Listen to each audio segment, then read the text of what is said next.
आदेश अलग आदेश। आज मैं आपको बताऊंगा पर प्रयोग स्तंभन के बारे में। इसके पूर्व मैंने बताया था कि अगर कोई कुछ कर रहा है आपके ऊपर तो उसके सारे लक्षणों के बारे में मैंने बताया था, और आज मैं उसके आगे उसके स्तंभन के बारे में बताऊंगा कि अगर कोई कुछ कर रहा है, कोई भी शत्रु, कोई भी तांत्रिक या साधक कुछ भी कर रहा है आपके ऊपर, कोई भी तंत्र मंत्र यंत्र प्रयोग कर रहा है, तो उसको उसी क्षण कैसे रोक सकते हैं जिस वक्त वो कर रहा हो या करना उसने शुरू किया हो। ये एक बहुत ही अहम विषय है और इसका ज्ञान होना बहुत ज़्यादा ज़रूरी है, क्योंकि कहते हैं कि वार होने से पहले उसे रोक लिया जाए तो वो ज़्यादा लाभकारी है और नुकसान नहीं होगा, और अगर वार हो गया तो नुकसान भी बहुत ज़्यादा होगा और उसका फिर इलाज भी आपको बहुत लंबे समय तक कराना पड़ेगा। तो एक इसमें ये भी है कि अगर कोई कुछ कर रहा है, आपका शत्रु या तांत्रिक या फिर कोई साधक कोई भी तंत्र प्रयोग कर रहा है, मंत्र प्रयोग कर रहा है, तो उसको उसी क्षण कैसे रोका जाए, इसके विषय पर आज मैं चर्चा करूँगा। इसके लक्षण मैंने पूर्व में ही बता दिए हैं।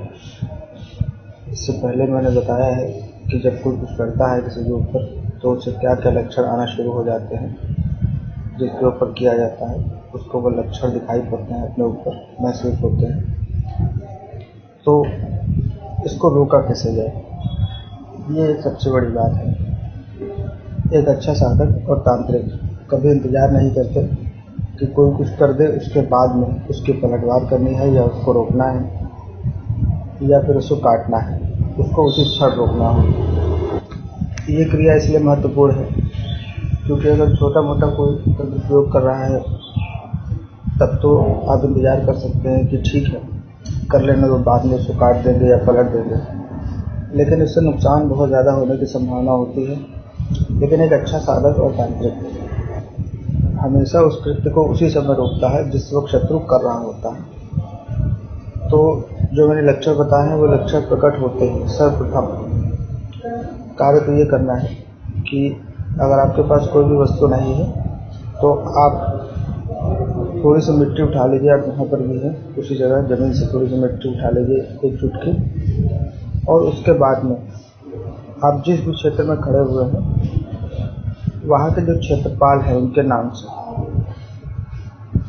आपको सिर्फ उनको बोलना है कि जो भी मुझ पर किया जा रहा है, जो भी शक्ति आ रही है उसको तुरंत रोकें। उसके बाद में जब इतना बोल चुकेंगे, इतना बोलने के बाद में एक छोटा सा वचन मैं आपको बता रहा हूँ जिसका प्रयोग हमेशा से होता आया है, और वो ये है: शिववाचा, रुद्रवाचा, ब्रह्मवाचा, धरतीवाचा, आकाशवाचा, 5 कन्या, 5 फकीर वाचा, चढ़ावाचा, चढ़ावाचा, चढ़ावाचा। सिर्फ इतना बोल देना है और मिट्टी को फूंक देना है। उसके बाद उस मिट्टी को वहीं पर डाल देना है जहाँ से उठाया है, या जमीन पर कहीं भी फेंक दीजिए। इतना कर देने भर से शत्रु यहाँ से जो भी कर रहा होगा, जो भी तंत्र प्रयोग कर रहा होगा, वो उसी क्षण डूब जाएगा, क्योंकि क्षेत्रपाल ही एक ऐसे देवता हैं जिनको शत्रु मना करके, उनकी पूजा पाठ दे करके, आपके जो क्षेत्र के क्षेत्रपाल हैं या आपके जो गुजार हैं उनको मना करके ही तंत्र प्रयोग करेगा। वो कितना भी मना ले, कितना भी भोग दे दे या कुछ भी कर दे, लेकिन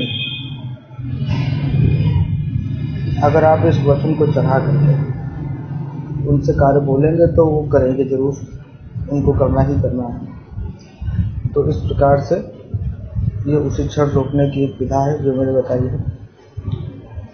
ये मैंने बताया इसलिए है, और ये सरल भी है, क्योंकि जब कोई कुछ करता है किसी के ऊपर तो वो उसके सभी देवताओं को बांध देता है, उसके घर के देवताओं को बांध देता है, उसके ऊपर लगे हुए सभी रक्षा सुरक्षा के बंधन चौकियां काट देता है। उसके बाद वो शत्रु अपना कार्य करता है, वो तांत्रिक अपना कार्य करता है ताकि उसे सफलता मिल सके। अगर ये इतने कार्य नहीं करेगा पहले तो वो किसी पर भी कुछ भी करेगा तो उससे अगर कोई भी शक्ति रक्षा कर रही होगी उस व्यक्ति की जिसको वो करने की सोच रहा है, तो वो शक्तियाँ बाधक होंगी उस कार्य में, जिस कारण से उसका कार्य नहीं हो पाएगा। इसलिए वो सर्वप्रथम कार्य यही करेगा कि जिस व्यक्ति के ऊपर करना है उसके घर के देवताओं को बांधेगा, उसके इष्ट देवताओं को, कुल देवताओं को बांधेगा, पितरों को बांधेगा, उसके रक्षक देवताओं को बांधेगा, और जो भी सुरक्षा के बंधन लगे होंगे, चौकियाँ लगी होंगी, उनको काटेगा। उसके बाद ही अपना तंत्र प्रयोग करेगा। तो मैंने क्षेत्रपाल का या फिर भूमिहार के बारे में इसलिए बताया है क्योंकि वो इनको सिर्फ मनाता है, बांधता नहीं। ये एक विधा है कार्य करने की।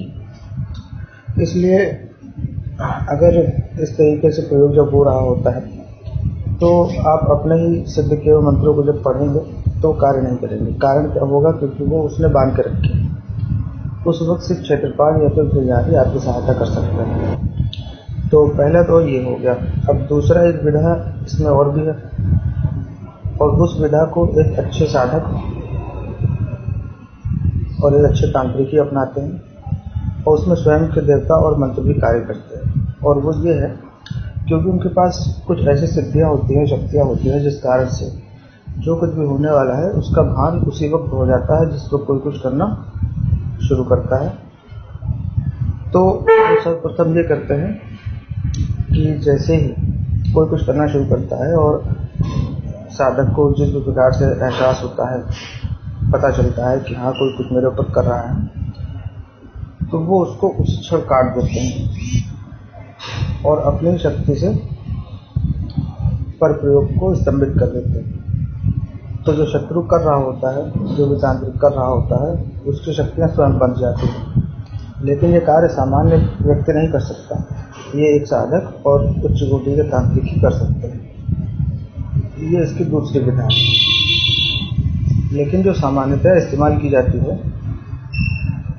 ओझाओं के द्वारा या तांत्रिकों के द्वारा, तो ये क्षेत्रपाल और भूमिहार की जो विधा मैंने बताई है, इसी विधि से हमेशा से ही रोका जाता रहा है। इस विधि से बड़ी से बड़ी मूठ को, चलाव को, हांडी को और खप्पर को भी रोका जाता है। जब इतना रोक देंगे, इतना कर देंगे, उसके बाद में जो शत्रु कर रहा है उसकी क्रिया वहीं पर खत्म हो जाएगी, उसकी शक्ति आ नहीं पाएगी, क्योंकि क्षेत्रपाल उसको वहीं पर रोक देंगे और उसकी शक्ति को आपके पास तक पहुंचने नहीं देंगे, जिस कारण से आपको किसी प्रकार की कोई हानि नहीं पहुंच पाएगी। तो ये इसका स्तंभन प्रयोग है कि शत्रु जब कर रहा होता है उसको उसी क्षण रोक देते हैं। उसकी विधा मैंने बताई है। इसके आगे मैं इसके काट और इसके पलटवार के बारे में बताऊंगा, तो वीडियो को देखते रहिए। मैं ज्ञान देता रहूँगा, और जो भी मैं ज्ञान दे रहा हूँ ये मेरा परीक्षित है, प्रायोगिक है पूर्णतया। ये किसी भी किताब का या कहीं से सुना सुनाया हुआ नहीं है कि बस मैंने सुन लिया और आपको बता दिया। तो वीडियो पसंद आई हो तो इसे लाइक और सब्सक्राइब जरूर करें, शेयर करें, ताकि यह ज्ञान अन्य को भी प्राप्त हो सके। आदेश जय श्री।